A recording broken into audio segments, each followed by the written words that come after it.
Wow, another month already. It's time for me to do another intro. So, recently I ran across a video from Crownstag, made about a year ago on YouTube, and it really hit home for me. It talked about FOMO, fear of missing out for those that are on the older scale. I realized that I got a bad case of it. That fear of missing out on that project or that one audition that's going to turn everything around. While the reasonable side of me understands that I need to earn a living, I need to ensure my family is taken care of. I need to have insurance, all that adult crap. There is still that one little inkling in the back of my head that's just like nudging me forward. Recently, there was an emergency cast that paid really well. They needed it done in 6 hours. Well, it was barely my first break in the day, which meant I had at least 6 hours left, plus my commute. So there's at least two things wrong here from my point of view. One, there should never be an urge to want to cut and run at work.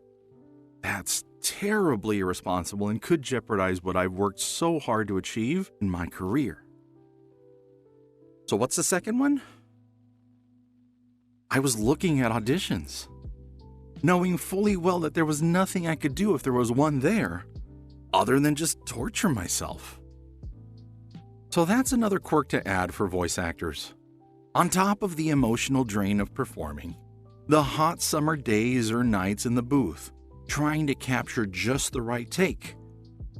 The imposter syndrome that so loves to poke its ugly head from time to time. I was just adding on to the pile.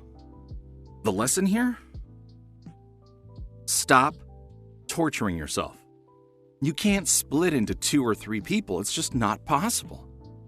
You stretch yourself out thin enough, you're gonna crack. Separate your time so you have time to do auditions for those roles. But with that comes the importance of not procrastinating. Stop hemming and hawing and just go for it. We've said it time and time again. You don't need fancy equipment or crazy editing software. All you need is an idea, imagination, and drive. Resilience helps too, because you are going to stumble. Hell, you're going to fall flat on your face. But every time you get up, you're going to learn from each experience. Oh, also reach out for help. Having those people or that one person that you can go to really makes the difference. Even if you're just decompressing, do it over a beverage, a Discord call, text, letters if you're as old as I am. But you're going to feel better after it. I know I sure do. Good morning, good afternoon, carrier pigeon says. Eldurrino in Twitch, you jerk. Good morning, good afternoon, good evening. Thank you all, whether you are here live or you are watching us on YouTube or listening to us anywhere you get podcasts. Welcome to Cold Read the Podcast, a podcast for voice actors by voice actors. That was my little therapeutic moment for the week. It's been interesting, and I will explain a little bit more as I get there, because I just found something I've been doing very wrong for about the last 2 weeks submitting auditions. So more to come on that. If you have any questions for us, feel free to email us. Our email is coldreadthepodcast@gmail.com. Coldreadthepodcast@gmail.com. Oh my gosh. Yes, telegrams are actually still a thing, but Morse code, I guess that's part of it. Thank you. Smoke signals. Sorry. Yeah, smoke signals. We'll get there too. Absolutely. Like a brainwave of just, flags. Yeah. Flags. Yeah, and for those that are, make sure you're on YouTube so you can see the visual signals we just did. If you have any audio you want us to listen to, if you have a demo tape, an audition, something that you want us, we would give constructive feedback. This isn't anything that we just do. We've done it to ourselves, and we've all improved because of it. So please keep that in mind. thank you to our guest, Erin. We'll get to you in just a couple minutes while we check in with the group. So I will do my normal check-in and see how the other side of the world is doing.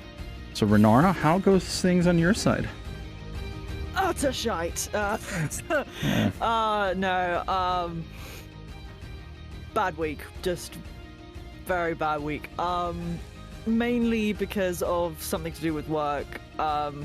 I have made a post on my Discord, so if you know, you know. But I won't go into too much detail. Just know that it was a scare, and it's caused quite a lot of not great stuff with me. So I am having to take a bit of a step back for my own mental health and to just sort of stay safe, to put it bluntly. Gotcha. So at the minute, the Assassin in the Desert is on hold.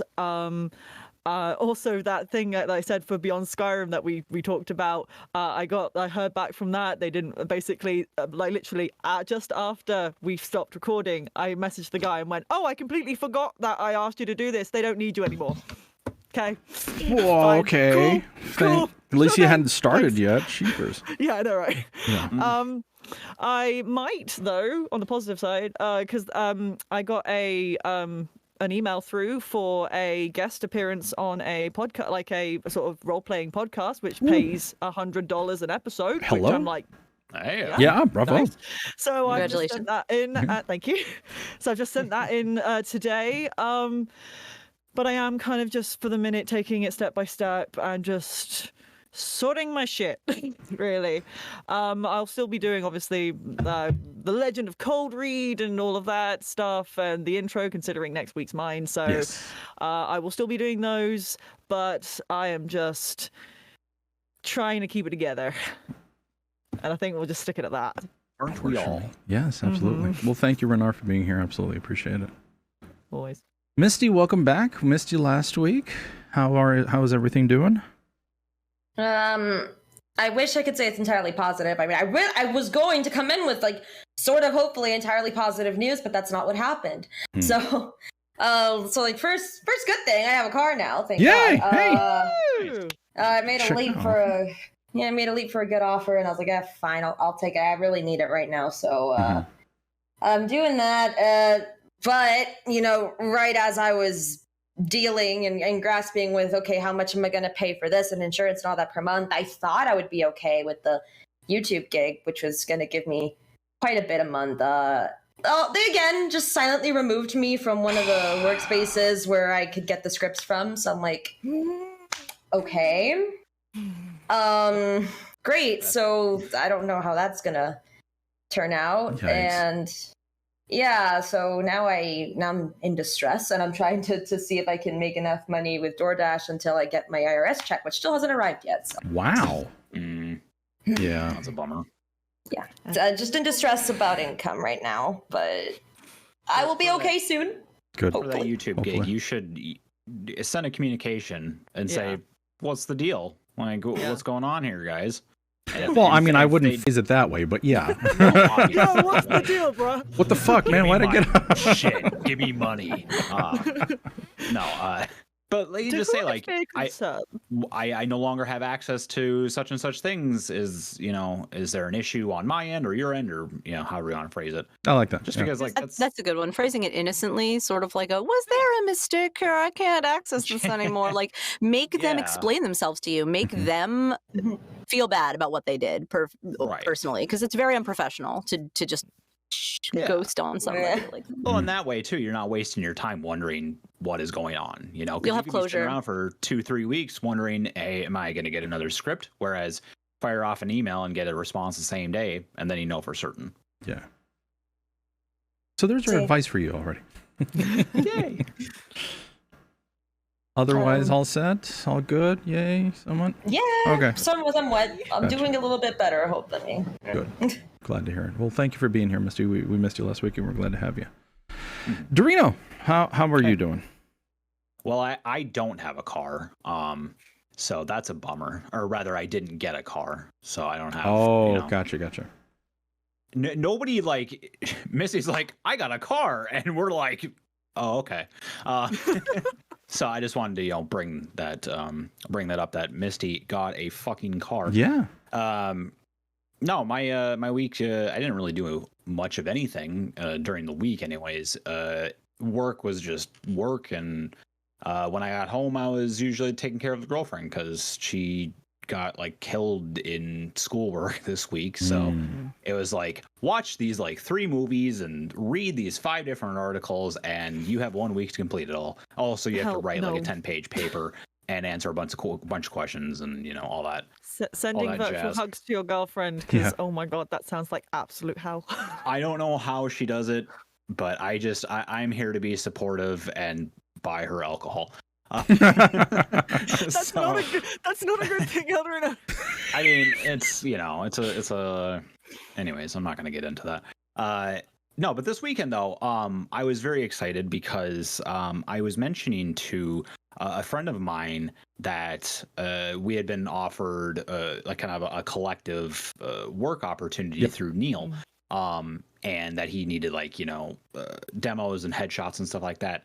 And this person told me that they have a friend that they work with that is quitting their job to become a photographer. They said that they currently specialized in doing like car photos, but they were looking to transition more into like headshots or, you know, other types of photographs. So in any case, got a hold of them. We set something up this weekend, and I have headshots on the way. Oh yeah. So, and they all turned out like really, really well. I will admit that going into it, I was a bit nervous as to how they would end up being, just because the way that the person expressed themselves, it sounded like they were in the same trap that a lot of other voice actors, or a lot of voice actors in general, are in that when they get into it, they think that equipment will make them better. And they were saying, like, I basically asked, like, you know, where are we meeting tomorrow? And they're like, well, I got all my equipment. Here's the lenses I got. And I'm like, I don't care. Yeah. That's for you to worry about. Like, you know, I just need to know where to meet you. But in any case, so I got there. The guy was super awesome. Like, we had such a good time. He was like, we were cracking jokes. And like, I have experience with photography and videography as well. So I was kind of throwing ideas off of him, and he's like, oh, I never saw that. Like, that's such a good idea. So in any case, I looked over them. They all looked really, really great. And then he just has to edit them together and send them my way. So, and he any blooper shots? Yes. Yeah, there was Will we one. get to see them? I mean, yeah, probably. One of them, he said, so I did more professional ones with a backdrop and like a suit jacket and everything. And he said, give me your best Wilson Fisk. So Okay. I gave him like a... Yeah. Oh my God. He didn't ask for Lex Luthor, really? I mean, golden opportunity right there. I am a Marvel guy. I'm sorry. Gotcha. DC can get bent. Oh my God. That's funny because I've played Batman a few times. Anyways, so I'm excited to see where that goes. Next journey is going to be, or next objective is going to be getting my commercial demo reel sorted, and then getting my website designed, and then I should be pretty set for, like, I don't know, a couple years at the least. Yeah. Awesome. Yep. Congratulations. That's huge. Thanks. Agreed. Well, welcome to the show. Thanks for being here. So, real easy, real quick. I mean, obviously, I still don't have a car either, which is perfectly fine. I did start walking to work a lot more, which is, you know, hey. Of course, it's still really hot on this side of the country, so... I didn't know you were within walking distance. That's interesting. So I park at the border. I walk across. Oh. And then there's a trolley that takes me to work. Oh. So yeah, I mean, it's not bad. It's a, you know, about an hour walk in it both ways. But I mean, for example, Friday, I would have gotten home at like 7 p.m. because border coming back home is an hour and a half at least. I got home at like 5:30. So it saved me a ton of time. So just definitely... logistically, yeah, you know, you spend a little bit more money on food because there's some stuff that you can't cross. It just turns into this whole thing. So, sure. Yeah, that part at least was interesting. Fire and Brimstone says cars are overrated. War horses is where it's at. No. Yeah, I agree. Okay. I genuinely thought you were like working, or that you were walking hours to your job. Oh no, I was no, like, would be nice though. that is super commendable, but very insane. So please be careful. The mistake I've been making for about the last 2 weeks now. So y'all remember that IVR job that I talked about that I did, the voice pickup and everything else. So there was this one file that I really needed to mix down because they wanted 10 minutes worth of music with the, thank you for holding type of situation right in between. I've been submitting all of my audio with that crappy hertz rate. So all of my audio has been crappy for the last 2 weeks because Adobe Audition is so good that it remembers everything. Mm-hmm. So I edit it and I mix it and it sounds great on my side. And I just, everything's cool. I just grab it. I take out all the clicks and then I send it off, but I don't check the actual MP3 that I sent it off with. So I just went back and listened to everything, and everything pretty much just starts listening. Yeah, you can hear it, and it's just like this. Oh no! So I've got about 2 weeks worth that I've been in the booth. Like a phone system. Yeah, and it's just been horrible audio, and I didn't notice until I did the intro for this week because when I mixed it down, it's like, why does it sound like crap? And I'm like, oh crap. So yeah, well, it beats an entire almost season of not knowing about the mic. Oh my God, we will never live that down. Come on. Nope. Women can hold 7 years. Okay, you gotta explain it to Erin now. Okay. Yeah, so, tell me about. So right, I didn't have this microphone before. I had a Sony COU like USB mic basically, and but I also my webcam has its own microphone. And so the audio was being taken from my webcam mic and not my microphone for about a season almost. And these boys did not tell me that it was like that was a thing at all until I then had like about an hour spare to just go, I'll have a look at like some of our episodes, and then I hear it and then I go, you dicks. Well, no, we didn't know if that was all that you were limited to. Okay. Yeah. This was our first couple of episodes and everything else, and then we just figured it was the normal. We didn't want to scare you off. Also, yeah, because it can be a little. So I'm all about tech checks, but the way you do a tech check, sometimes it could almost be like demeaning. Be like, can you tap on your mic for me, like right now? Like I'm an idiot. Like my mic is. Oh, it's not my mic. Oh, shit, not. I like that. Is your microphone turned the right way? Of course, Oh shit. Yeah. like. I have had. I don't want to look like a dummy right now. Please don't do this to me. Make me look like. Well, I'm used to being I work with teenagers. I look like a dummy half of my life, so I'm good. Oh, stop. No, but yeah, that's why we were trying to be very delicate at that moment, and I'm sorry that it turned into flower. Yeah. Oh, for fuck's sake. So sassy Ren today, so we'll have to come up with one for that too. So the other thing that's been thinking about, and this is going to affect all of us, something that we're going to have to discuss moving forward, is in case nobody's noticed, Twitch is a dumpster fire right now. And there's a lot going on. There's a lot of stuff that I don't agree with. The alternative is YouTube, and they've got their own stuff going on. So our show may actually transition to being a live show in YouTube. So this is something that moving forward, we may end up doing very, very soon. Because I mean, if in case nobody's noticed, I haven't streamed since the end of August, because A, I needed a break, and then B, now that this is going on, I don't know if I want to jump into this again. So we'll see what happens. I Go ahead. have no idea. I have no idea. Oh, we will talk. Trust me. There's like a week's worth of just like ground shaking issues. So we'll talk after the show. But I don't want to take any more time away. So Erin, again, welcome. We love to say, how has your week been before we start with the interview? Thank you. So, hello everyone, and thank you guys all for having me, and thank you for all of those of you out in Twitch land and YouTube and Spotify and all of the other places who are listening right now. My week has been super busy. It was sort of a transitionary week where I've been getting my feet under me as far as getting a new schedule and making sure my schedule, like what you said in the the intro really resonated about like not procrastinating and making sure that you're getting stuff done. And one of the things that I was really bad at was procrastinating on certain things and not on others. I would like super prioritize things that maybe didn't need to be prioritized, but like I did those, so I feel good about myself. So I got a new scheduling system, and this is like the second full week it's been employed.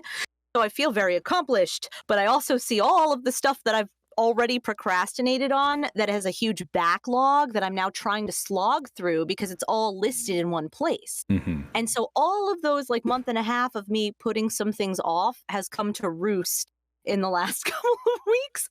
So it's a good busy, but it's a stressful busy. And then I also what Eldurrino was saying resonated because you got your headshots and you're going to start working on demos. Well, I started my pro commercial demo work with Randy Greer, and I started my pro character demo with Richard Tatum this week. So it's also been an expensive week, like a surprisingly expensive week that I kind of like, I knew this was coming. I was financially prepared, but I thought they were going to stagger. For some reason in my brain, I was going to do this character demo has been on the slate since April. And then the commercial one kind of popped up like, hey, you want to start next week? And I was like, that's the same week. And I was like, oh, that's going to be an expensive week. It's like, I'm just going to be eating leftovers for a minute. Like, make food in bulk, and we're just going to eat like whatever we got in the house. Bring out the ramen. Yeah. We'll get creative. Exactly. I was like, we're going to get creative here in a minute. Just. But, yeah. 100%. Well, welcome. Thank you so much for giving us your time. Let's talk about your journey into voice acting. How did you get started? I mean, what first got you? Let's start with what first got you interested in the voice acting thing. Okay. Yeah. So I guess it's sort of unfair to say, but I've been interested in voice acting forever in that I've always felt more connected to animated television and films, and that never changed as I got older. It wasn't like I was a kid and now I'm an adult and I transitioned to live action stuff. Like I still watch movies and television, but I've always connected more to the stories told through an animated medium. And the most important genre to me is video games. I was a gamer from the age of 2 on my ColecoVision because I'm going to date myself. Yeah. I played a ColecoVision. I know what you mean. So yeah. And then I got, my first system we had in our house was the original Nintendo, but voice acting didn't really come into it until I started to sort of come of age. And when games started to get voice acting, it was a very influential time in my life. It was like middle school into high school, and then the performances that started to happen in like the PlayStation 2 GameCube era when there started to be a lot more fully voiced games was super influential to me. And I've always been an actor. I've always been like theater, musical theater, Shakespeare, on and off on a completely amateur level. And so it was sort of in the back of my mind. So what had happened was life, and I had a lot of different struggle. I was never financially well off my whole life. I had a lot of struggle growing up.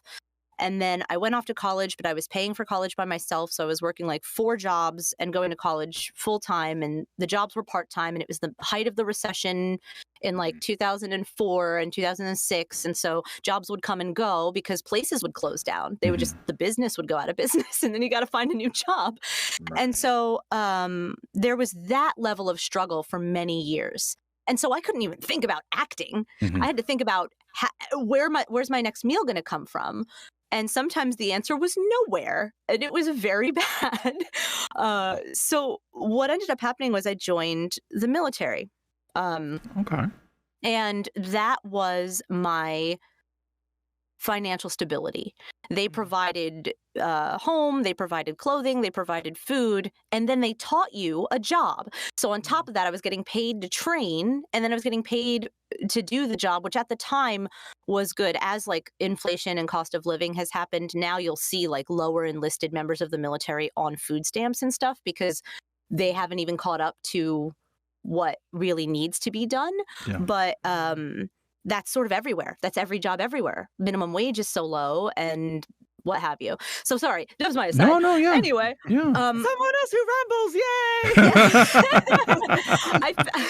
I felt very fortunate because I did ascend the ranks pretty quickly. And so I always had stability for myself through the military. And so when I sort of went back into hobbies and I was doing cosplay and I was going to conventions and I'm a great big nerd and I love all that stuff. Yay. And I ended up as an art director and costume designer for independent film. So I was working in production in the San Antonio, Texas area. And it was so cool. Like, I loved helping out with all of these indie people and their dreams. And there was no money in it. Everyone was doing it for the love of the craft. And of course, you hope a network picks up your pilot or like your short film wins all of these awards. And then somebody notices you as a director and then you go off and do whatever. So I was having fun with that. And I was on set and I was creating a set. And the sound guy comes up to me and goes, "Hey, have you ever thought about doing voiceover?" And I was like, "Yes, always. Why? Why do you ask me? Tell me right now." And he goes, "Well, I cast all of the commercials for like this area for San Antonio, Austin. I do a lot of museum tours. I do a lot of like bus tours, phone, internal videos, so like commercial, just all sorts of different commercial work." And he's like, "You have a beautiful voice. I would love to know if you're interested." I was like, "Yes." And he has his own studio. So I didn't have to worry about equipment at the time. And this was 7 years ago. So this was in pre-COVID land. Yes. Cool, and yeah. And so that's where I started. And for 2 years, I did paid commercial work and it paid like the proper rates. So I was like, voiceover's great. Look at all this money, blah, blah, blah. Like, what a nice side gig. Yes. And then from that, somebody went, "Hey, I see all this voice work you're doing. I'm starting an audio drama. Do you want to audition?" And I was like, oh, now we're pairing my theater kid background with the voiceover expertise that I have, and I get to live my fantasy of being a character. Let's do it. So I auditioned and I got the part, and I knew I never wanted to go back. I was like, character work is the thing I want to do forever. Like, I'm obsessed with this. Right. And so then I started looking for more work, and that's when I had to climb the ladder like everyone else. Like, I really I fell into commercial work, and I was like, this is how it works, hooray. But when it came to character work, it didn't matter how many commercials I did. Like, nobody cared. Like, yeah. Yeah. So I started with unpaid projects and like finding stuff online and recording remotely. And this was still in pre-COVID land, so there wasn't as much competition, if I can be quite frank about it, because COVID brought a lot of people into the fray, which is great. I want everyone to live their dreams. I'm not like, curse you new people. Like, no, like, I want you all here. It's fine. But yeah, and that's how I started. Gotcha. Follow-up question from chat. Fire and Brimstone says, "Now I'm curious, Army, Navy, Air Force, or Marines?" Oh, great question. Air Force. Wow. I served for 11 years. I actually just got out in June. And I only got out because I was making so much more in voiceover than the military.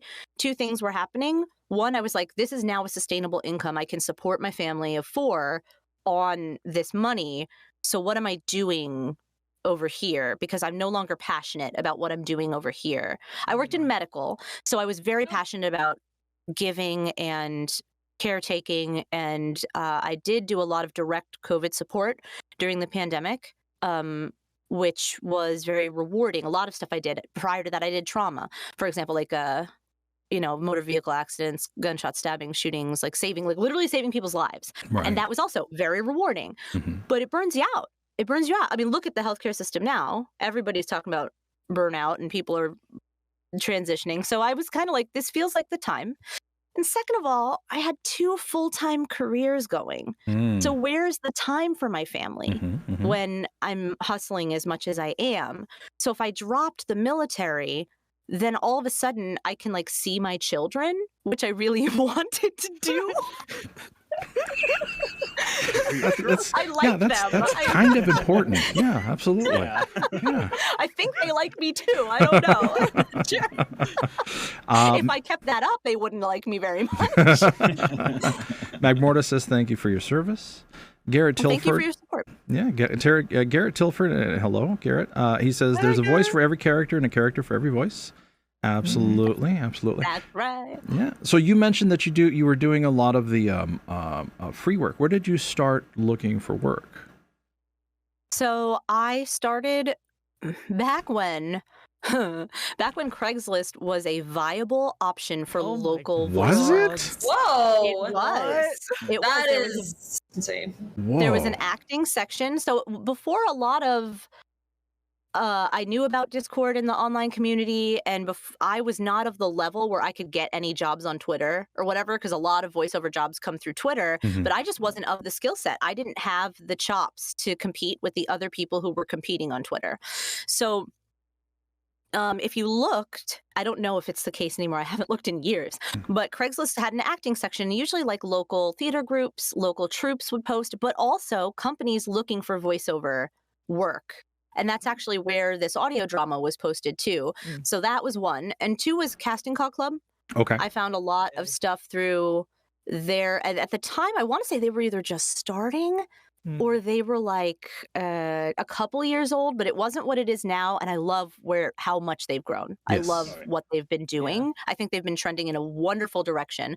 And I tell all sorts of new people, I'm like, if you're looking to start somewhere, Casting Call Club has original projects that may be no pay or low pay, but at least you can put it on a resume. Yes. Because if you get on those projects, it's not a fan dub. It's not, which I'm not, okay. I know this is controversial. Hot take.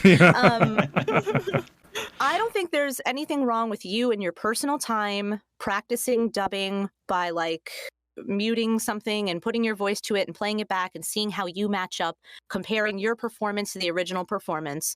I see 100% of the problems with publishing that material because you don't own the rights to the visuals. So you are taking somebody else's art, even though you're like, I'm not using the performance. And I'm like, yeah, you're not, but that's still not your art though. Like you don't own that. But I also see the problem with, putting up redubbing entire episodes, and I'm just going to release all of these seasons because again, it falls into a similar trap. But if for practice, I don't see the problem with doing that privately on your own or in groups, workout groups that do this together. But yeah, I wouldn't put that on your resume. Right. We've learned that. Definitely not. So at that particular point, because you were previously working in somebody else's studio, you started gathering your own equipment? Correct. So what was your first mic? Because we all remember our first mic. Yeah. Mine was a Rode NT1A. Good with start. A PreSonus audio box, like a USB PreSonus 96 with like the $99 little baby. And it's the reason why I have a Rode NT1A is that I was married to my partner has a film degree and he specialized in audio. So he did audio for feature films and like television. And he's like, I'm going to set you up. I'm going to get you this booth. I'm going to do this mic. Like I bought this stuff, but he gifted me for my birthday. He gifted me that mic. Aww. He was like, this is what you're going to want. This is going to be good for your voice. This is what we're going to set you up with. And it was a really beautiful, thoughtful gift. And, I wouldn't have known what I was looking for on my own. I wasn't as educated, and it wasn't as necessary to have a remote recording setup at the time because it was just different. It was just a different world. But yeah, so I was very grateful to have that, but I didn't have the I didn't have the acting skills for some of this. But I did a lot of that commercial work ongoing because I ended up moving because the military moves you. They like to do that. And so I continued working with that same commercial director remotely. And so I was grateful to have that microphone because I was still doing that as well. What did you do for your room treatment at that point? Have you ever seen The King's Speech? Yes. The movie.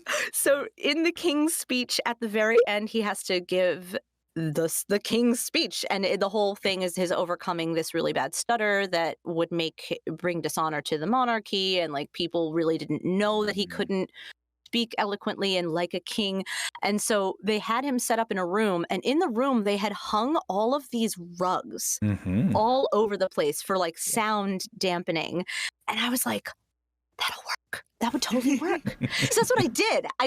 We had we made a room within a room of rugs everywhere, and that was the sound treatment. Yeah, and this we've recommended it in the past. Closets work too, PVC pipes with moving blankets, until you get to the point where you can actually build like what Renara has, kind of like that a whisper room. Yeah, well, box on stilts.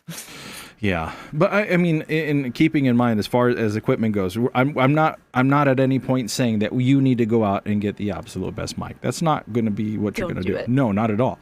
No. Get something just to get started. Get something just to practice. So I did want to clarify that. Yeah, my recommendation to everybody is always get the microphone that suits the level of work that you have at the time, because the better your microphone is, the more sensitive it will be. So if your sound treatment isn't then your microphone will make you sound worse. You'll sound worse on a $3,000 microphone than you will on a $100 USB microphone if you don't have the proper sound isolation, meaning that the sound isn't going to permeate from the outside, and the sound treatment, meaning your sound from within the environment is controlled. Yes. And both of those things are important. Absolutely. That was my little subject of my little mini intro last week. I believe it was. It was, yes. Tiny little mini intro, but I was like, I gotta do something. Hashtag normalize 4-minute intros, but we'll get to that later. No. No, I refuse. Fair enough. Okay, so you started, you got some stuff in under your belt. Where did you move on after the CCC? So from the work that I did with Casting Call Club, I cut together like baby's first homemade demo, and I had gotten permission from all of the project directors or producers or whoever I needed to talk to, and I cut together a minute of work that I was cast for. And so I submitted that to other projects that I found on Voice Acting Club, on different Facebook groups. So there's a lot, if you look on Facebook and you look in your area, again, there's a lot of film communities. There's a lot of, even if you look at the nearest big city near you, you can look at their groups, because what'll happen is they'll look for voice actors for their projects, but they'll look in normal on-camera actor groups. And those on-camera actors are often not equipped to deliver voiceover products. So I was hunting. I was like, oh, I'm going to wait back here. And anytime anyone was like, I need a voiceover for this phone call, I was like, I'm there. And so if you look at my resume, or not my resume, like IMDb, I have a ton of live action short films and some feature films that I've done. And I just snagged them. And I got them from all over the world, but also the country. I was getting stuff in New York, stuff in LA. Backstage was really big for me. I took my really crappy demo and I put that on Backstage along with some samples. And I was able to, that was where I got a lot of my break, what I call like my break work, where I was like, wow, this is a high quality project. I'm going to put this on everything. And what I got, what really launched me in a very positive direction was I found this company called Lab 316, and they do manga dubs. They're original manga dubs from Tokyo. So they're all out in Tokyo, and they're contracted by these manga channels that are out on YouTube that are in Japanese, and they're looking to localize them into English and start English version channels. And so they'll give you a whole manga, and it'll maybe have 2 characters, and maybe it'll have 7 characters. And they're like, you're the voices of all of the female characters in this. So you have to develop different personalities and different sounding voices enough that an American anime audience that are used to listening to anime will go, oh yeah, I enjoy this. This is good. This is what I'm used to. So I was just getting a high quantity of work, which meant that I was constantly practicing, and I was getting, I was bringing in a little bit more money. It wasn't a super high paying job, but it was worth it for the practice and for the clips, because then I took some of my higher quality clips from that, made a new demo, and I called it the manga anime demo because it has more of that sound rather than live action. But then when I started distributing that, then I started booking like crazy. Wow. I skipped an important step though, because we were talking about where to get work. Yes. Right before I booked this manga thing, I started doing one-on-one coaching. Uh-huh. And that is super crucial. Like, I do not want to skip over the, like, look at all the things I've done. But, like, I attribute, I don't know, 85% of my success to the fact that I had a fantastic coach, and I who really called me out on, oh man, like, all of the crutches I used to use to cover up for the fact that I couldn't act or I couldn't connect emotionally with characters. And so I would demonstrate emotions rather than play pretend and just be a character. And so I transformed. I actually booked less for a while because I had to rewrite how I acted. My entire acting process was garbage. And I'm not saying, like, it got me some work, but it wasn't until I restructured after studying that I, like,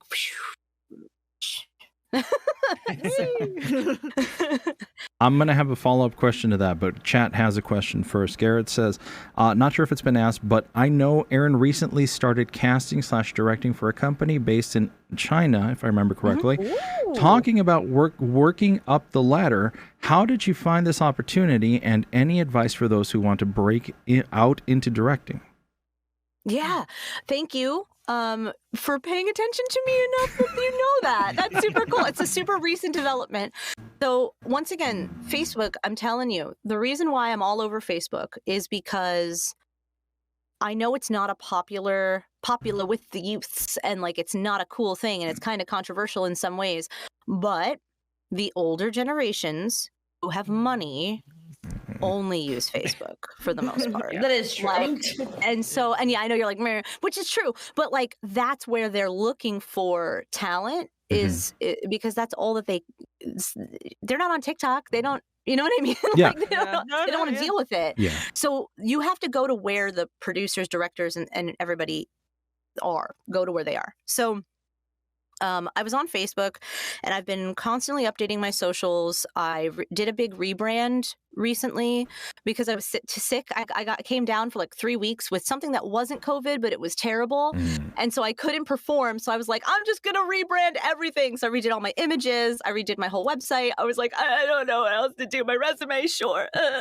And so I think that worked because it did a push with the algorithm, and I reached this localization director in China, and she was just looking for me to voice act. She was like, hey, are you interested in voicing?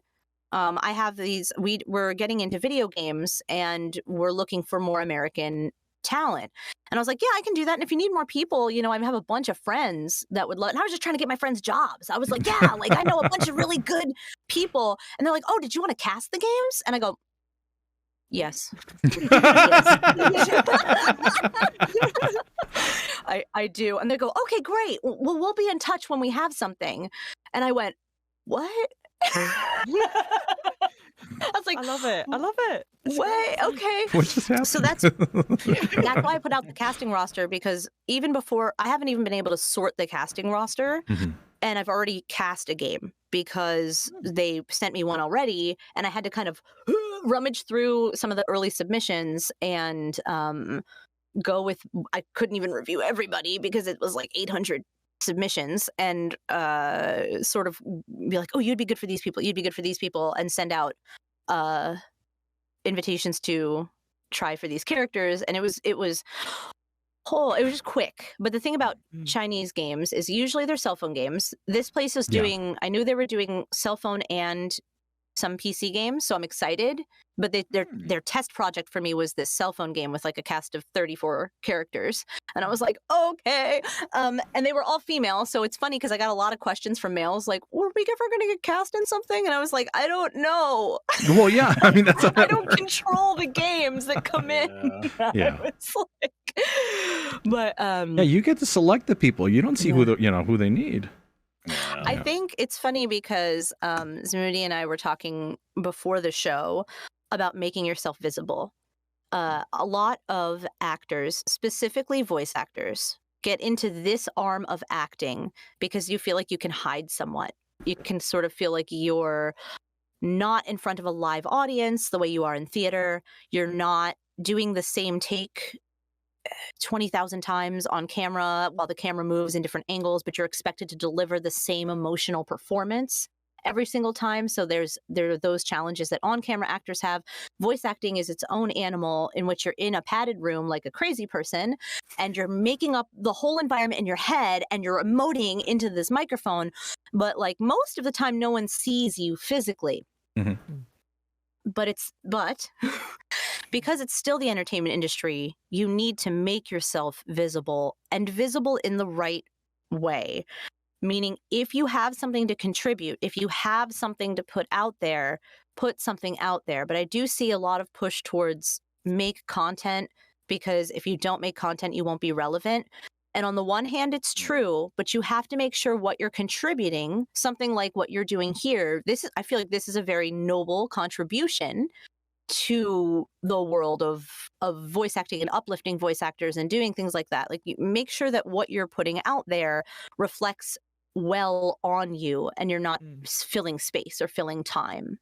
Right. Gosh, that's 2 guests in a row that gives us the warm and fuzzy. So thank you so much for that. Yeah. Good job, Eldurrino, putting that all together.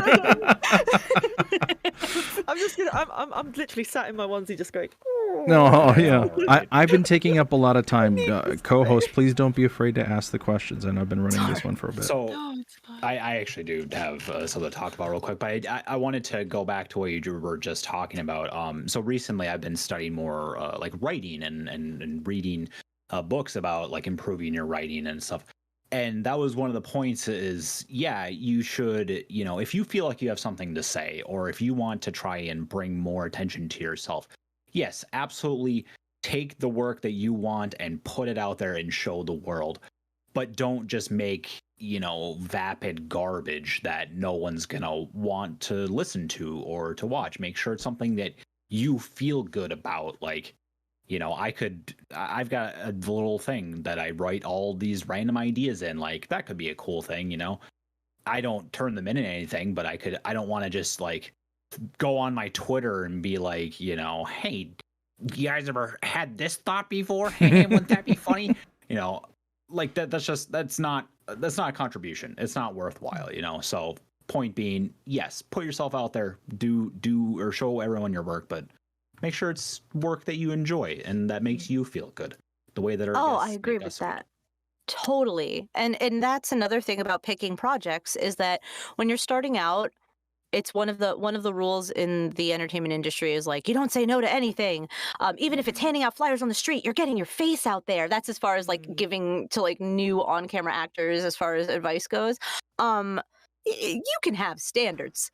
You're allowed to have standards.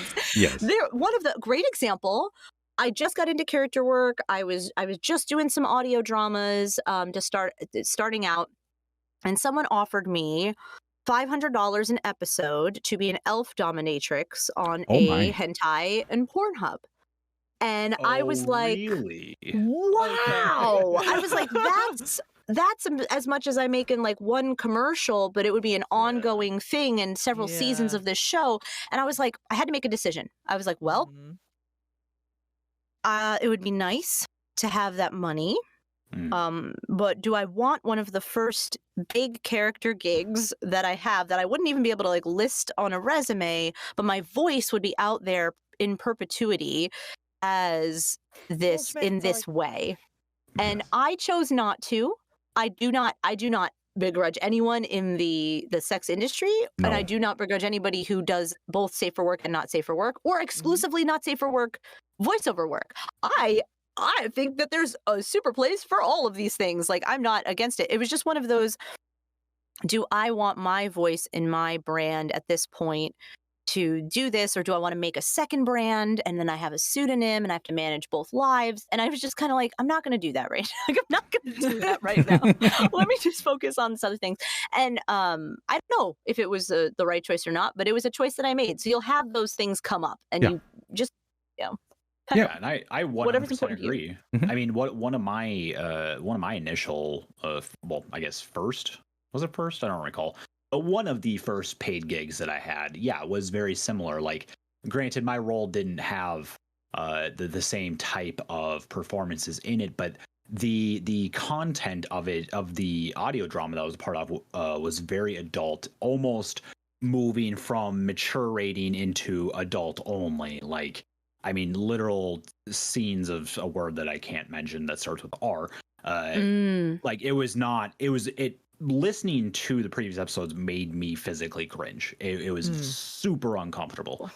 I still completed the project anyways. I don't list it anywhere because I don't want people to associate me with that, because it's not good. But I use that as a lesson learned, you know, like, yes, you should have standards. You should say, I don't feel comfortable with doing that. I don't want to do that because it's just not something that appeals to me. And I know that in the entertainment industry that it is a big stigma that, yes, you should accept anything that comes your way. I think that's a load of bullshit. Like, it really is. Yes. Like, that just means that, you know, you could, like, look at any of the celebrities that, you know, end up in the news for things. Like, one small decision in their past and the rest of their life is ruined. Like, yeah. Don't let people bully you into doing something either, though. Just well, saying. right. Yeah. Because sometimes there'll be a thing where you'll be like, actually, you know, I'm okay, and then people will start to try and reel you in and go, oh, you can do it, and blah blah blah. No, you can just go, no, I'm good. Yeah. And Have a good one. Have a good one. And it's the thing of don't be afraid because your career's not going to stop there by not taking something. Because there will always be something else, but your career could end if you do the wrong thing. Yes, absolutely. That's too. Some of the best advice anyone could get. Like, literally, don't be afraid to say no. There is another job out there. I'm going to loop this back to the intro with Zamoody and the fear of missing out. And I also really love Crown Stag voiceover. I like that channel a lot. So like, I'm gonna like double plug this episode. Neil's great. I think they have a lot of really great worthwhile things to say. Another thing, making content that elevates the industry. I think that's a good example of that. But the fear of missing out links back also to the fear of saying no, because you're like, is this my break? Who knows where this will go? And while it's true, there really is no such thing as one big break in voiceover. It's a constant ladder climb, and your ladder, sometimes you climb down the ladder and sometimes you climb up the ladder, and it's okay. As the point for me is storytelling. I have a really great example in that recently I was in my time at Sandrock, the video game, which is a popular farming simulator. And I was very honored to be a part of this cast, and I just got to make that announcement. And I was like, ta-da, I contributed to this world that I really think is a worthwhile contributor. And it won like the Nix Award for Best RPG this year. And I was like, look, it's like a quality thing. And this had this big budget, et cetera, et cetera.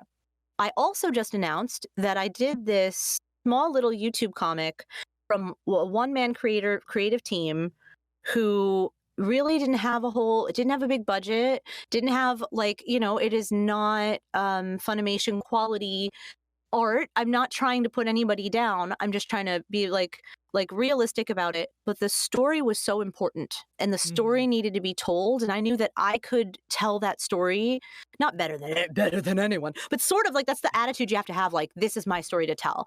I can tell that story better than anyone. And when you walk into an audition with that mindset, like, this is my story, and you own that and you have that confidence, it carries through. And so I will equally push the super huge indie title and the smaller indie title, because to me they're both important stories, and that's my value, that's my focus. So that guides a lot of my, like, oh, do I want to be an elf dominatrix today? Like, I don't know about that. Maybe a few months down the line, who knows? Misty, I feel like you've been wanting to add in here, so. Yeah, for me it's like it's okay. For me it's like two things that I'm thinking of where it's like I hope I don't forget. Oh my god, I'm starting to forget my thought already. So two things.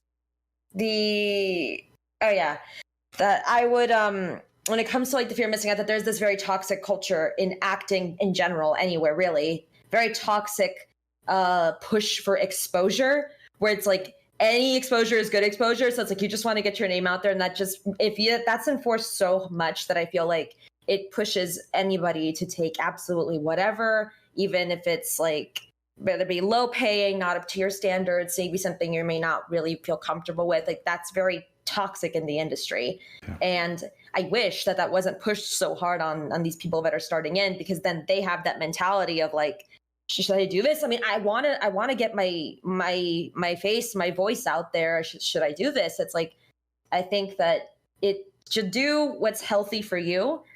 And that would be like the second thing I'm thinking of, which is, in my personal opinion, I would only want to be part of something that I would consume, that I feel like I would feel comfortable playing, watching, showing to somebody. Mm-hmm.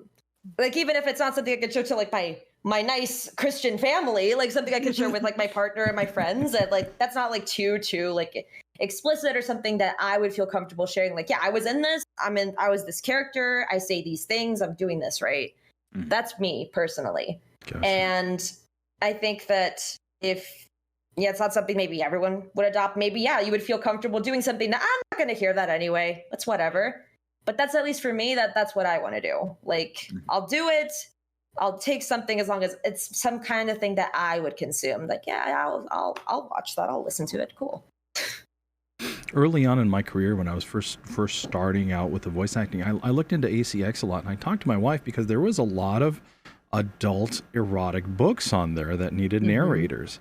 Yeah. I am not very forthcoming or open when it comes to all that stuff, but it's funny because when I was talking to my wife, she's like, really? You were thinking? I was like, okay, probably not the best route for me to go. But yeah, it's absolutely an option out there. I have full respect for people that go into that. Yeah, I mean, that's still very much acting. At a completely different level than what we're doing here. I'm going to come back real quick because we're coming up on about the last 5 minutes of the show, and I really wanted to touch base. Oh my gosh, that went so quick. I know, right? We can keep going.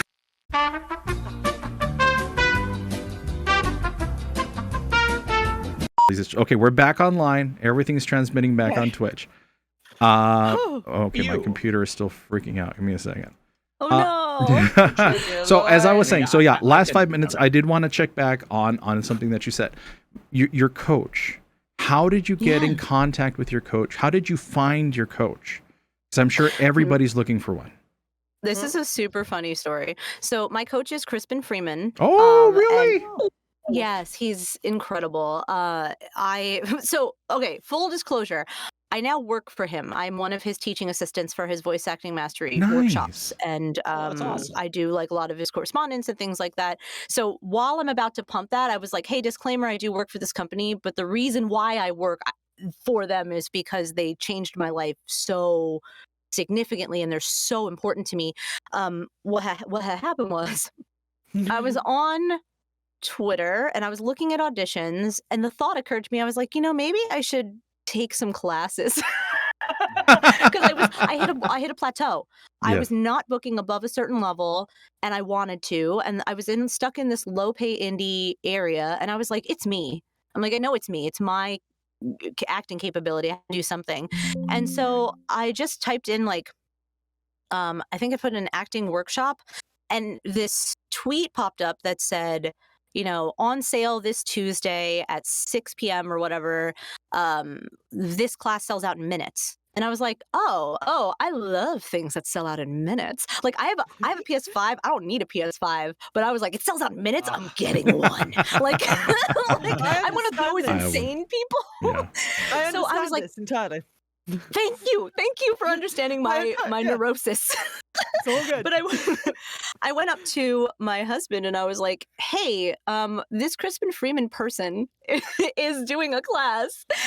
Do you because he's really into anime. So I looked up and I was like, oh, he's in a bunch of anime that my husband watches. Let me find out. And I was like, do you know? And he grabbed, my husband is like the sweetest, gentlest soul. He grabbed me and he was like, you have to do this. You have no idea. He's my favorite voice actor in the whole world. I love him.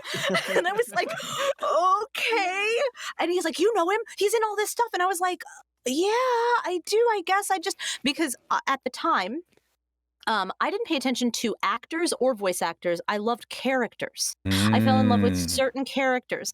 And so I'm the opposite of the person who blames the actor when the character does something bad.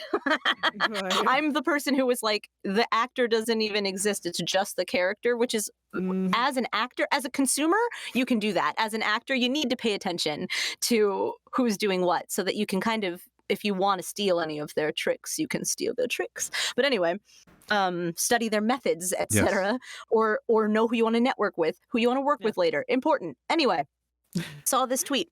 I was like, I'm going to do it. And I got it. I got in this workshop. And literally one of the first things he says in the workshop, which I wrote in my little how I went from unpaid to Netflix in my thing, was acting is not working yourself up into like some emotional state and then saying words, which is what I was doing. That's what I was taught in school. And like I went to an acting program and they were basically teaching me the Meisner method and pulling from your past trauma and putting that in your character. And that's super unhealthy. Some people can balance it. Some people can use that method effectively and not re-traumatize themselves. That wasn't me. It was super unhealthy for me to do that. So I had to learn all over again. And so after the workshop, I contacted him for private coaching and I worked with him once every 2 weeks for months and months and months to get me past all of these years of a harmful method of acting and putting it into a healthy, reframing everything in a healthy way. And so he does do workshops. He's been selling out in literally seconds. Like it's so if you're listening to this and you've been trying to get into his workshops, I am sorry. It's literally, it goes on sale and it's gone. And it's in seconds. I can't. Places to look for good workshops. I've been very happy with Strawberry Hill Studios. There are some workshops that they offer. Research who the people are before you connect with them. But they have some really great talent there that have done some really great things. Adventures in Voice Acting, if you're looking specifically for anime, they're run by Bang Zoom, and that's Tony Oliver and Dora Fine. They're phenomenal. I've taken like every single one of their workshops, and I would take more if they offered more. Like, like I've done all of what they offer, and I was like, well, I got everything I need from them. But they all do private coaching too. So a lot of the times, if you go to these workshops, see if you like someone's teaching style. Make sure they're still booking in the industry today, or they're directing in the industry today, whatever it is that you want to do. And then reach out to them for private coaching, because sometimes they may not even list it. A lot of people do, but it's worth it. What they're going to say no. The worst they're going to say is no. Absolutely. They could say yes. So reach out to them. You know, it's funny that you mentioned Crispin Freeman, because when I was first starting voice acting, I would listen to his podcast weekly. Just as I was going through. And I think a lot of my philosophies come from listening to that podcast. One of them being, you didn't get rejected. They just went somewhere else. Your performance is still completely valid. And that's something that was mentioned on that particular podcast. That's just resonated and stayed with me.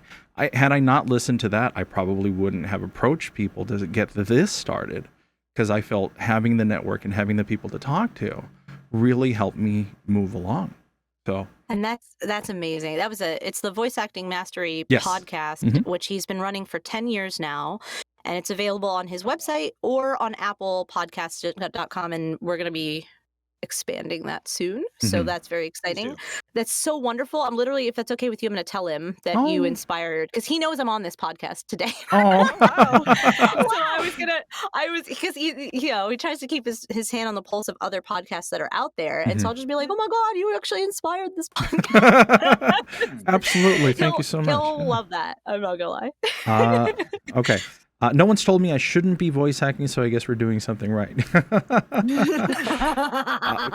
And also, if somebody tells you that, screw them. Exactly. You do you. You do you. Hell Absolutely. yeah. Like, imagine if someone just comes up to you and like, hey, I do this. Like, bad idea. I don't think it's like, oh, for you, Misty.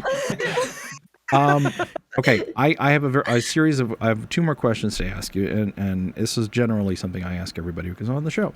If you were able to go back and talk to yourself when you first started your career, first started doing your run for voice acting, what advice would you have for yourself? Oh my God. I never thought about this. If I could go back, oh yes, I do. If I could go back, I would tell myself to get a coach earlier. I probably could have had a coach 6 months earlier, but I struggled.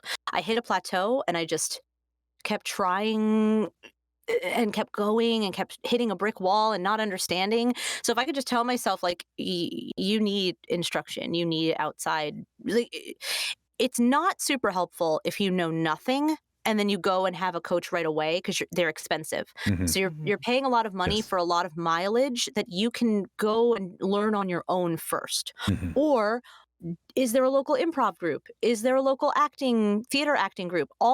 Voice acting is acting. So take into account local resources that might be less expensive or free Yes. before you start paying $180, $200, $250, whatever, all these prices I've seen for different private coaching. And I would say to be myself, to embrace my natural voice, and to love myself more than I did when I started. I love that. Hugs. It's great advice. Sending hugs. Aw. This is so cozy. Yeah, it's funny that you mentioned that. I have a wonderful audiobook of it, and I've mentioned this before. If you ever get a chance to listen to Voiceover Voice Actor, the extended edition, it is narrated by Yuri Lowenthal and Tara Platt.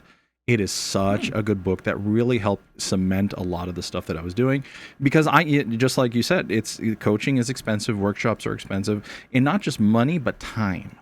And time is such a precious resource. So you reach out and you find the Crown Stags and you find the audiobooks and you try to get a little bit from here and there.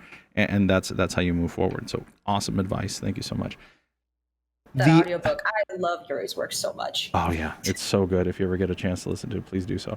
The second question is, if it's basically somebody walks up to you and says, "Hey, I want to start doing this audio, the voice acting thing. What do I do? How do I go for it?" What would you say? So I started doing this workshop because I've been getting that. I get that question a lot, Mhm. and so I will give kind of a rundown of what I tell people. One is voice acting is acting. So what I've already said about taking into account free resources, a lot of times I get questions from high schoolers and I'm like, are you in drama? Are you in musical theater? Are you in the chorus? Any of it, because chorus helps with breath control and understanding your vocal range and expanding your vocal range, etc. It's a very different skill, but it's adjacent to voice Mhm. acting. Do what you can and practice every day. And then also, I think what we talked about with being okay with starting free projects and then moving on to low pay and then moving up this ladder, it would be wonderful if everybody paid the top indie standard for every single project. But if you look at the creatives that are behind the scene, it's not feasible to bring some of these stories to life on a shoestring budget, but you want to pull, and you're going to pull commensurate talent. You might not pull people who are doing AAA video games. You're not going to pull people who are doing AAA video because most of them are union, and you're going to be doing a non-union project. That's the Yes. reality of the situation. Yes. But you know what I mean? But give people that shot. Give the creatives a shot. You take your chance on the creatives and let them take a chance on you. And I guess that's it. And then listen to the Voice Acting Mastery podcast. Yeah, I wish I could go back and tell myself to do that too. All right, 3 plugs, 1 episode. Quite all right. We have no problem with that. No No, problems at all. by all means. Yeah, please. Co-hosts, and any final questions for our guests? Ladies, I'll let you go first if you wish. Okay, that was. Oh, okay, sorry. Here we go. Hey, my processing's slower than normal. Right. This is the first time I've ever heard someone say use Facebook as a sort of Yes. like a sort of like a networking thing, because I mean we've had people say use LinkedIn at the very least as another way of doing. Comparing the two, which one would you recommend the most? Have you used LinkedIn? Do you use that? Yeah, I do. I have pulled more work. So I'll say this: I've pulled more work from Facebook. Right. The LinkedIn job that I saw that cross-post, there was one thing that cross-posted LinkedIn and Facebook, and that was the job that I did for Netflix. And so technically I could have found that in either location, but I went through the Facebook post to contact them instead of through the LinkedIn post. I've never booked through LinkedIn, but I've made a ton of connections, high level industry connections, chats that I never thought I would have with people behind the scenes that I never thought like at this stage that I'd be able to have. I think LinkedIn's really good for networking. There are fantastic groups that have job postings in there. I highly recommend learning about that monster, like as far as what LinkedIn does and how the algorithm works. I post there almost every day because it's good to keep that stuff rolling. But some secrets like Facebook, Reddit has a voice acting, a voice work, and a voiceover thing. And not a lot of people eat up those jobs. So like go find, I just try to find where people are posting work that it doesn't seem like it's overcrowded. And like, that's, and I think LinkedIn's another one of those examples that it's not really overcrowded with people. No. Nice. All right, fair play. Cool. Enough. I'm now going to go and scour Facebook and see, because I genuinely didn't think about that. And now that you've mentioned it, I'm like going, I am so sure that like the city that is like nearly half an hour away probably does have like loads of like I never thought about that. So now I'm like, I have a Facebook presence. I could easily do that like the next like couple of weeks. Thank you very much, Erin. You're very welcome. Literally, don't be surprised if you start getting pinged like ding ding, like oh man, look at all this work like that I had no idea. I hope that for you. I hope that for everybody. Misty, do you have any final questions? No questions. Just that does remind me. Thank you for the reminder, because I mean, when I started out, really, really long time ago, when I tried to be active on Facebook, I remember I tried to look for stuff like that, and then I just sort of stopped using Facebook. And then I'm like, yeah, I actually should get back to that, because that is true that the older crowd is on there. That's what they would use, LinkedIn, those kind of sites. It's like, well, I should give it a try again. Thank you for that. Seriously. No problem. It helps. A note on LinkedIn, when you post the algorithm is like a 2-year algorithm. So when you post, that's going to circulate for about 2 years. That's why I like LinkedIn so much, is that all of a sudden you'll start getting something from something you posted 3 months ago. It'll start popping off and people will post on it, because if a topic is trending, LinkedIn pulls from the pool from like 2 years. And so all of a sudden this other post that I did, like, because the show became popular and I was like, oh cool, people are paying attention to me, and I'll get more conversations because all of a sudden I'm visible, but it was from 3 months ago. So everything you write on that platform matters. It's not like Instagram and Twitter where it's like it'll scroll down eventually and people will forget, like so just be wary about what you post on LinkedIn, more wary than the other ones. Got it. Garrett from chat real quick says, thank you so much for your insight. Can't wait to see what you do next. Best wishes. Thank you. It's Eldurrino, a lot more video games coming out. I've got like 6 or 7 video games. We love I'm those. so excited. I have to. I played a fair amount of my time at Porsche. I have not Sandrock yet though, so I'm gonna have to, and I'm certainly gonna find your character and I don't know, do something terrible. I got a Boston accent. You'll know me. I talk about my Rocky. Rocky's never home. That's amazing. I'm here with the baby. Oh my god, that's fascinating. Yeah. So my final question, I really actually wanted to talk to you, because you have so much experience with dubbing. I actually wanted to ask you about the whole Crunchyroll situation. However, because that's going to take up a long time, I'm sure, because everyone has thoughts on it, I'm going to skip that and ask you instead a far more important question. What is your favorite pizza topping? I saw this coming. Mushrooms. Okay. All right. Yes. First mushroom person. All right. We will definitely I'm a fan take of mushrooms. mushrooms, Yeah, absolutely. Erin, I honestly could keep you on for at least another couple, because we just barely scratched the surface of what you've got going on. Because I didn't want to talk. Oh, yay! Absolutely. All right. Season 5. I don't want to put myself. I had such a great time, and I can't believe time flew. I felt like we didn't even get into like what I'm doing, where I'm going. It's totally fine. I love this. This was fabulous. Thank you for having me. No, thank you for being here. Yeah. So in all honestly, I mean, because I wanted to talk about your time in maybe a directed session or your time in the booth, and So maybe more of a preview of something to come in the future. And thank you so much for considering even coming back to the show. So thank you very much. Our intro next week. I know there's no music going on because my computer freaked out when everything restarted. So I will add it in post. So this is my note for future self. Thank you again for your time here. Next intro is Renara. We will see the continuation of Cold Read. Ooh, yes, hopefully. Yes. I am. So spoiler alert. I am casting straight after this another role that I have had an emergency casting for. I am so excited. Can I say something about that? I actually saw a comment on one of our YouTube videos about somebody discovering our show through your CCC post. Oh my God! Really? So thank you for No that. kidding. Yeah. Fair enough. Yeah. I will absolutely handle. Yeah. Thank you so much. Slight tiny note from me, always just pay that little bit extra for one of the memberships on there, because you will reach so many more people on there, and you can just delete it straight afterwards. It's all good. But no, I will be casting for that. Next week's intro is going to be long as hell. It's going to be, it is the build up to our Halloween episode. So Ooh, okay. I am excited, and I'm also going to preempt it that I think the Halloween episode is going to be all the Dark Council. Probably something along those lines to do with the Dark Council, because new bad guy. I hope it's just them like palling around, like playing cards or something. And, my God. Playing Twister or something. Just having a good time. Race and Ravenmane playing Twister. I don't want that image. I don't need that. I wouldn't image. be against it, but there we go. So if you have, But yeah, no. yeah. So It's gonna be yeah, awesome. Thank you. Let's. So if you have any questions, any comments, anything you would like us to talk about, please feel free to email us, coldreadthepodcast@gmail.com, coldreadthepodcast@gmail.com. I didn't mention at the beginning, we have a Discord. Come in. Feel free to join the Discord.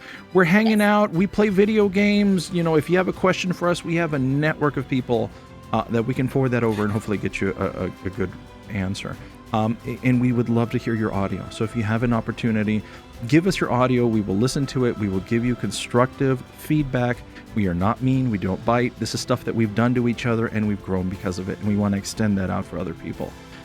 So with all of that said, thank you so much. Why is everyone dancing to Reno? Everyone just started dancing for some reason. I was like, I have a stroke? Okay. Am I not here anymore? Like, Is it okay if we do not dance? I'll also add that in post. I thought. Right? Yeah. It was in post. Yeah, I absolutely. genuinely think that because we usually have music by this point, it's ingrained into my brain that now you dance. So it's just randomly there. It'll be there. It's there right now. Yes. Make sure we're good. Okay. Thank you, everybody. We will catch you all next time. So keep going. I will pass it on to Renara for the final words. Okay. I didn't think we'd have time, but all right, Do cool. Do it. One, Do you it. do not need permission to create, but you do need permission to make money off of said things. So if you like something, go and create it, do it. But if it's made by somebody else, check first. 2, learn to take pauses and breaks. Do not step off the path. You go at your own pace in this. No, you are beholden to nobody but yourself. And so you can just keep going at it, but don't stop. Don't give up, no matter what anyone else says. And lastly, have fun. And if you're not having fun, just take a step back. But if you have fun with it, that is kind of like the main point. Have fun, and who knows where your journey will lead. Thank you all. right. All right. Yeah, microwaves in chat. Thank you so much. Bye. Say bye. Microwave! Bye. Drink water. All right. Thank you.